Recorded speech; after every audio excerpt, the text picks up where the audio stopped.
নয় মহারাজ। হ্যাঁ, তাই তো দেখছি রানী। এগুলো তো সোনা। শুধু সোনা রানী, এই পাহাড়টা তো সোনার। এই সব সোনা আমার চাই। আমার রাজ্যের কত উন্নয়ন হবে। লোভ করা ভালো নয় মহারাজ, যা আমাদের নয় তা জোর করে নিয়ে সিন্ধুক বন্দি করা একেবারেই উচিত নয়। এই সব ঈশ্বরের দান রানী, এটা কিন্তু ভুলে যেও না। ঈশ্বর কখনো নিজে এসে কিছু দেন না। যাও যাও প্রহরী, যাও তো বেশ বড় সড়ো দেখে একটা সিন্ধুক নিয়ে এসো। যথাজ্ঞা মহারাজ। আপনি কি সত্যি এই পাথর আকৃতির সোনাগুলো সিন্ধুক ভর্তি করে রাজকোষে জমা করবেন মহারাজ? এতে কোনো সন্দেহ নেই রানী। আমার রাজকোষ পরিপূর্ণ হওয়া মানে আমার শক্তি বাড়া। আমার সাথে কোনো রাজাই আর চোখে চোখ রেখে কথা বলতে পারবে না। অর্থই যত অনর্থের মূল, তার সঙ্গে এটাও মনে রাখবেন। মহারাজ, বড় সিন্ধুক নিয়ে এসেছি, আর কিছু মানুষও এনেছি যারা সোনা বয়ে নিয়ে যাবে। বাহ বাহ বাহ বাহ, খুব ভালো। তোমার বুদ্ধি আছে তো। নাও নাও নাও, তাড়াতাড়ি সবাই মিলে হাত লাগিয়ে সোনাগুলো সিন্ধুকে ভরো।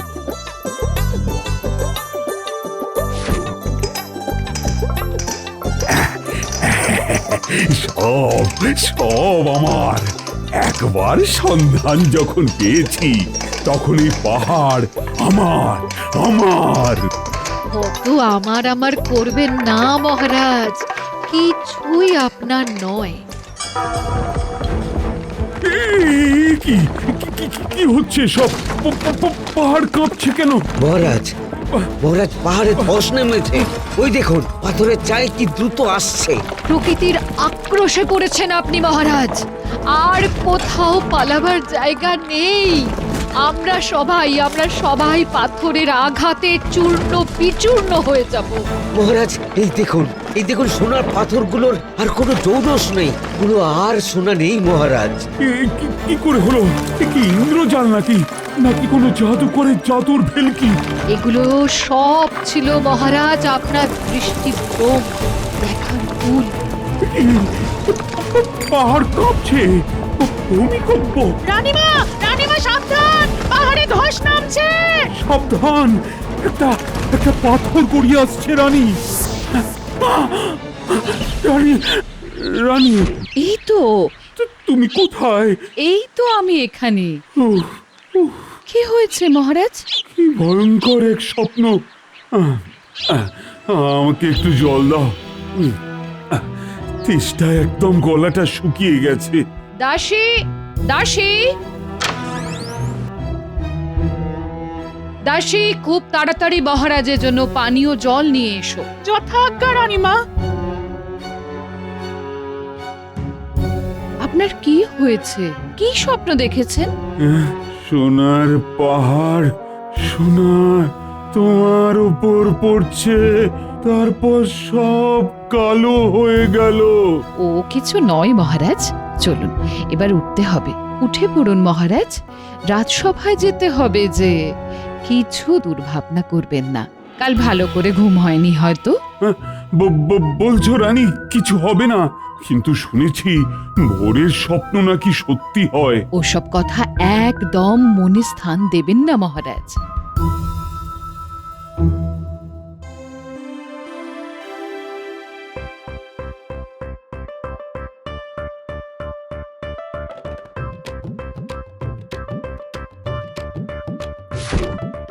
গিন্নি, গিন্নি, আরে বাজারের থলেটা রাখো, ভেতরে মাছ আছে। আসছি আসছি। বলি হ্যাঁ গো, বাজার থেকে আজ কি মাছ এনেছো? হ্যাঁ, ইলিশ মাছ। মা, সত্যি বলছো তুমি? ইলিশ মাছ এনেছো? হ্যাঁ, কেন অবাক হবার কি হলো? অবাক হব না। আজ আমি স্বপ্ন দেখলাম তুমি বাজার থেকে ইলিশ মাছ নিয়ে এসেছো, আর সত্যি সত্যি তুমি একটা গোটা ইলিশ নিয়ে এলে। আমার স্বপ্ন সফল হলো গো। ওহ, কি আনন্দ হচ্ছে না আমার, কি বলবো। তার মানে ভোরের স্বপ্ন সফল হয়। যত সব ভুলভাল কথা। যাকে তুমি তাড়াতাড়ি ভাত বাড়ো আর জমিয়ে ইলিশ মাছটাকে রাঁধো দেখি, রাতে জমিয়ে খাবো, কেমন? আচ্ছা গো, আচ্ছা। তাহলে আমি স্নান করে আসি।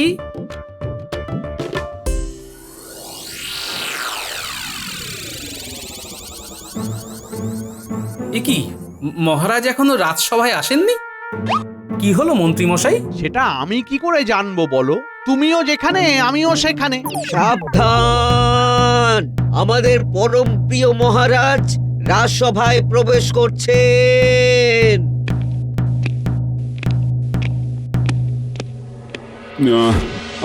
আমার দেরি হওয়ার জন্য সবার কাছে আমি আন্তরিকভাবে ক্ষমা প্রার্থনা করছি। না মহারাজ, দেরি তো সবার হতেই পারে, কারণ না থাকলে কি আর দেরি কেউ স্বইচ্ছায় করে মহারাজ? কি বলুন মন্ত্রী মশাই? আমি আজ তোমাদের কিছু বলতে চাই। একটা দুঃস্বপ্ন আমাকে এমন নাড়িয়ে দিয়েছে যে আমি একেবারে দিশেহারা হয়ে গেছি। তার মানে আপনার স্বপ্ন বিভ্রাট হয়েছে মহারাজ। কি স্বপ্ন দেখেছেন সেটা বলতে হবে। আমি স্বপ্নে দেখলাম আমি একটা সোনার পাহাড় ঘেরা উদ্যানে বেড়াতে গেছি। কি মনোরম জায়গা, পায়ের নিচে সোনার পাথর। তারপর ওই সোনার পাথরগুলো সিন্ধুকে করে নেব বলে প্রহরীকে দিয়ে সিন্ধুক আনালাম।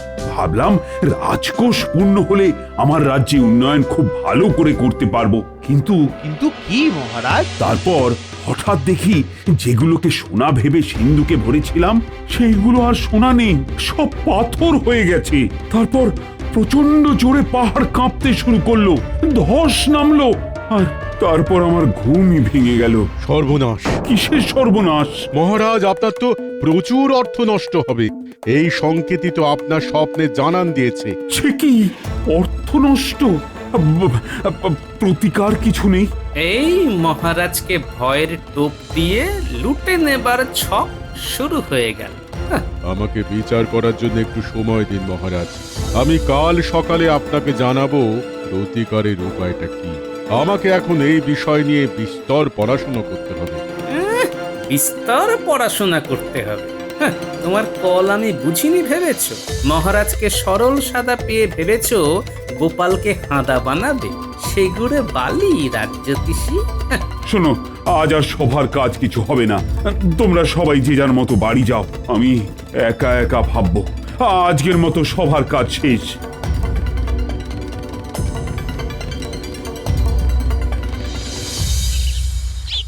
এতক্ষণে এলে? আমি সেই কখন থেকে অপেক্ষা করছি। আরে গোপাল তো ইটুলির মতন আমাদের সঙ্গে আটকে ছিল।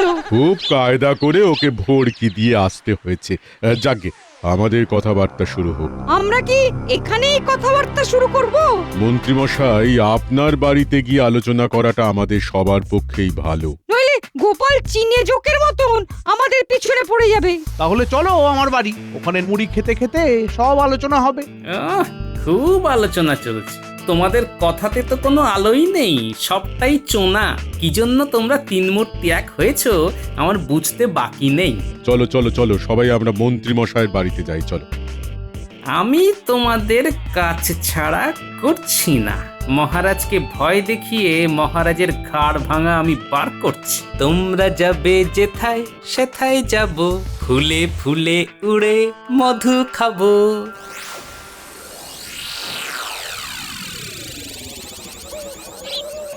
অর্থ নষ্ট, সব অর্থ আমার নষ্ট হয়ে যাবে। তাহলে তাহলে আমার রাজ্য কিভাবে চলবে? না না না না, এ অসম্ভব। যে কোনো কিছুর বিনিময়ে আমাকে এর প্রতিকার করতেই হবে। কিসের প্রতিকার মহারাজ? ও, তুমি রানী, সকালে স্বপ্নটা নিয়ে খুব ভাবছি। রাজজ্যোতিষী বলল ওই স্বপ্ন দেখার অর্থ হলো বিরাট অর্থনাশ। আমি খুব চিন্তায় আছি রানী। আপনি অহেতুক ওইসব নিয়ে ভাবছেন। কিচ্ছু না, এসবের কোনো মানেই নেই।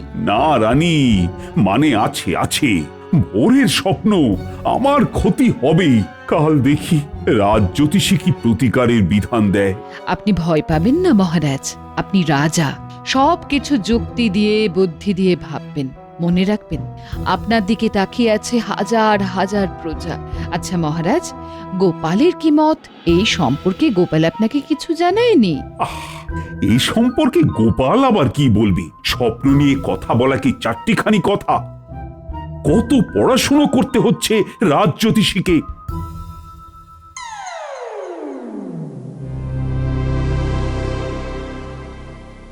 এই জায়গা থেকে বেশ দেখাও যাচ্ছে আর শোনাও যাচ্ছে। আমি তো সারা রাত ধরে বই পড়ে প্রতিকারের উপায় বার করব বলেছিলাম। পড়বে তো ঘন্টা, বাড়ি গিয়ে ভালো করে শুয়ে 10 ঘন্টা ঘুমিয়ে নেবে। প্রতিকারের উপায়টা এক্ষুনি আমাদের আলোচনার মাধ্যমেই চলে আসবে। মাথায় এসে গেছে, মহারাজকে বলতে হবে ব্রাহ্মণ সেবা, মানে 1 মাস ধরে ব্রাহ্মণ সেবা করলে এই সমস্যা থেকে মুক্তি পাবে। ভোজনান্তে দক্ষিণা বেশ জমে যাবে, কি বলুন মন্ত্রী মশাই? হ্যাঁ, জমি একদম দই হয়ে যাবে। অকৃতজ্ঞ সব, শুধু নিজেদের কথাই ভাবলে। কই মিলেমিশে খাবার কথা তো বললে না? হ্যাঁ, ব্যাস লেগে গেছে ভাগ বাটোয়ারা নিয়ে। দেখি শেষটা কি হয়। ঠিক ঠিক ঠিক, আমরা তো 3 জন, আমাদের এই 3 জনের স্বার্থ দেখতে হবে। কে রাজ্যদেশী? আরে কিছু উপায় বার করো। দেখি কি বুদ্ধি দেয়। আমার একটা বুদ্ধি মাথায় এসেছে, সেটা বলি? বলো শুনি। আমি মহারাজকে বলবো যে আপনি সকালে ঘুম থেকে উঠে যার মুখ প্রথম দেখবেন তাকে 500 সোনার মোহর দেবেন 1 মাস। আবার অঙ্কে ভুল হলো। 500কে আমরা 3 দিয়ে ভাগ করব কি করে? ওটা 600 করো। ঠিক, আমরা প্রত্যেকে 200 সোনার মোহর করে পাবো। তোমাদের পাওয়াচ্ছি। রাজ্যতীশী, তুমি ভেবেছো ভারী সুন্দর। আমরা 3 জন পালা করে মহারাজের সাথে সকালে দেখা করে আমাদের প্রাপ্যটা বুঝে নেব। কিন্তু তাতেও একটা কথা আছে। কি কথা? তোমরা গভীরে ঢুকতে পারছো না। মহারাজ ঘুম থেকে উঠে তো রানীমার মুখ দেখবেন। শোনো শোনো, মহারাজকে বলতে হবে নিকট আত্মীয় ছাড়া যাকে আপনি প্রথম দেখবেন তাকেই শুধু 600 সোনার মোহর দেবেন। কেমন?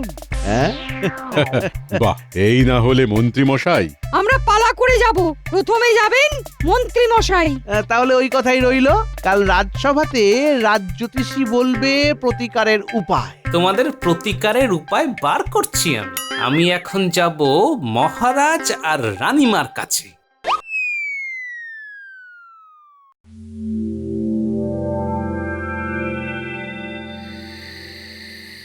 রানীমা, গোপাল দাদা এসেছে মহারাজ আর আপনার সাথে কিছু আলোচনা করতে। আবার কি হলো? নিশ্চয়ই কিছু কথা আছে। গোপাল তো অহেতুক সময় নষ্ট করতে আসবে না। পাঠিয়ে দাও। যথা আজ্ঞা মহারাজ।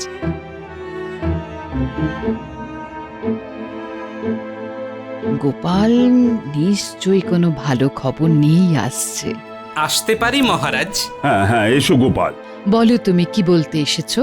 মহারাজ, আপনার দেখা স্বপ্ন নিয়ে 3 মূর্তি একটা গভীর ষড়যন্ত্র করছে। 3 মূর্তি? এই 3 মূর্তি কারা? ওই মন্ত্রীমশাই, রাজ্যতীশী আর পণ্ডিত। কি ষড়যন্ত্র গোপাল? রাজসভা থেকে বাড়ি যাব ভাবছি, দেখলাম রাজ্যতীশী আর পণ্ডিত একটা জায়গায় দাঁড়িয়ে গুজগুজ ফুসফুস করছে। আমিও দাঁড়িয়ে গেলাম। তারপর দেখি ওরা দুজন আমাকে লুকিয়ে লুকিয়ে কোথায় যেন যাচ্ছে। আমিও পিছু নিলাম। তারপর ওরা সবাই মিলে মন্ত্রী মশাইয়ের সাথে মিলিত হলেন। আমি লুকিয়ে সব দেখছি, কিন্তু কোনো কথা শুনতে পাচ্ছি না। ওমা, তুমি যদি শুনতে নাই পেলে তাহলে এত নিশ্চিতভাবে বললে কি করে? পুরোটা শুনুন না মহারাজ। গোপালকে পুরোটা বলতে দিন। বলো গোপাল। তারপর ওরা সবাই হাঁটা দিল। আমিও ওদের পেছন পেছন যেতে লাগলাম। ওরা সবাই মন্ত্রীর বাড়ির মধ্যে ঢুকে গেল। তারপর আমি যা শুনলাম। কি শুনলে? শুনলাম আমি তো সারা রাত ধরে বই পড়ে প্রতিকারের উপায় বার করব বলেছিলাম। প্রতিকারের উপায়টা এক্ষুনি আমাদের আলোচনার মাধ্যমেই চলে আসবে। মাথায় এসে গেছে, 1 মাস ধরে ব্রাহ্মণ সেবা করলে এই সমস্যা থেকে মুক্তি পাবে। ভোজনান্তে দক্ষিণা বেশ জমে যাবে, কি বলুন মন্ত্রী মশাই? হ্যাঁ, জমি একদম দই হয়ে যাবে। অকৃতজ্ঞ সব। শোনো শোনো, মহারাজকে বলতে হবে নিকট আত্মীয় ছাড়া যাকে আপনি প্রথম দেখবেন তাকেই শুধু 600 সোনার মোহর দেবেন। কেমন? হ্যাঁ, বাহ, এই না হলে মন্ত্রী মশাই। আমরা পালা করে যাব। তাহলে ওই কথাই রইলো। কাল রাজসভাতে রাজ্যতীশী বলবে প্রতিকারের উপায়। তোমাদের প্রতিকারের উপায় বার করছি আমি এখন যাব মহারাজ আর রানীমার কাছে। সর্বনাশ! মহারাজ দুধ কলা দিয়ে তো কাল সব পুষছেন, তাহলে কি করবেন এবার? কাল ওদের আসতে দাও না রাজসভাতে, দেখো কি হয়। ওদের সাথে মজা করব, ওদের কথা মানব। এখানে আমার একখানা কথা আছে মহারাজ। বলো বলো বলো। আপনার ভেতরের ঘরের দরজায় প্রমাণ সাইজের আয়না রেখে দেবেন, সেটা কেউ জানবে না। ঘুম থেকে উঠে যেই দরজা খুলতে যাবেন আপনার মুখটা আপনার নজরে পড়বে প্রথম। আপনি আপনাকেই 600 সোনার মোহর দেবেন 1 মাস ধরে, ডান দিক থেকে বাম দিক। ধন্য বুদ্ধি বটে তোমার। সব আপনার আশীর্বাদ রানীমা। আমি তাহলে এখন আসি। এসো।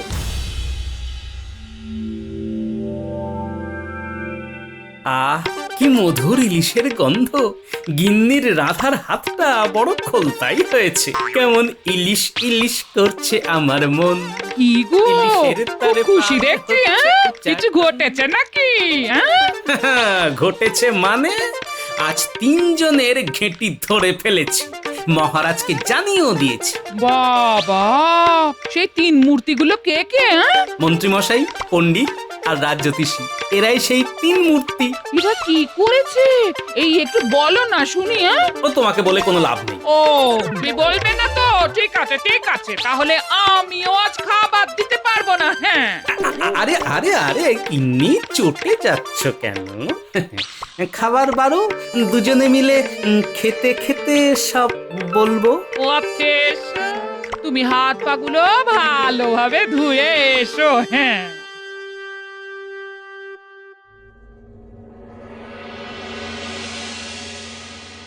রাজ্যোতিষী, তুমি প্রতিকার কিছু পেলে? পেয়েছি মহারাজ, একটা সুন্দর প্রতিকার পেয়েছি। বলো শুনি, আমিও খুব উদ্গ্রীব হয়ে আছি। মহারাজ, প্রত্যেক দিন সকালে আপনি ঘুম থেকে উঠে যাকে প্রথম দেখবেন তার হাতে আপনি 600 সোনার মোহর দিয়ে দেবেন।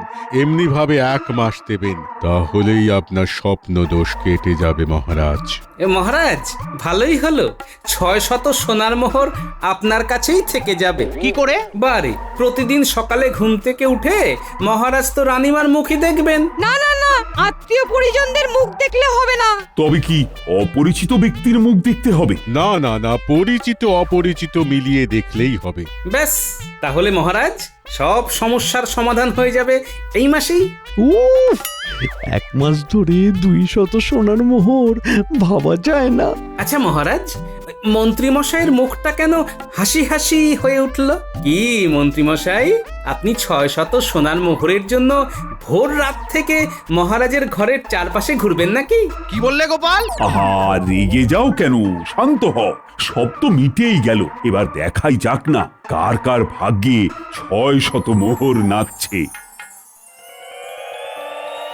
শোনো, মন দিয়ে শোনো। কাল ভোর রাতে পণ্ডিত, তুমি মহারাজের ঘরের দরজায় কড়া নেড়ে মহারাজের ঘুম ভাঙাবে। ঠিক আছে, এই কিন্তু মানে কি বলবো, অত সকালে মহারাজকে ঘুম ভাঙিয়ে, আরে কিছু সমস্যার কথা তো বলতে হবে। বলবে তো তুমি তুমি তুমি বলবে যে হ্যাঁ, তোমার পাঠশালার ছাদ ফুটো হয়ে গেছে, ছাত্ররা বসতে পারছে না, রাজসভায় আলোচনা করলে মন্ত্রীমশাই খুব ধমকান। বাহ, খুব সুন্দর। তাহলে ঠিক আছে, ওই কথাই রইলো।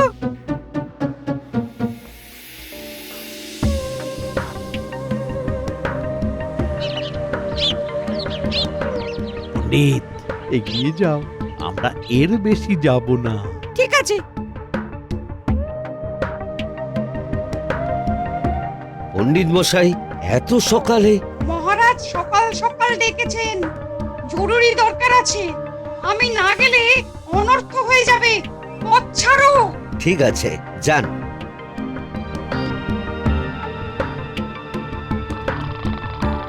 মহারাজ, মহারাজ! রানী, পণ্ডিত এসেছে। তাহলে উঠে পড়ুন আর আয়নায় আপনার মুখ দেখে নিন। ওরা তো জানে না যে আমি সব জেনে গেছি। মহারাজ, আমি পণ্ডিত, আপনার সাথে খুব দরকার। দাঁড়াও, দরজা খুলছি। বাহ, গোপালের জবাব নেই। ইস, আর কিছু আগেলেই তো 600 সোনার মোহরটা পেয়ে যেতে। আমার আসার আগেও কেউ এসেছিল? কে সে? গোপাল? না না, সে আমার পরিচিত, আর তোমারও অপরিচিত নয়। কে সে? সেটা এখন বলা যাবে না, সবকিছু রাজসভাতেই বলবো।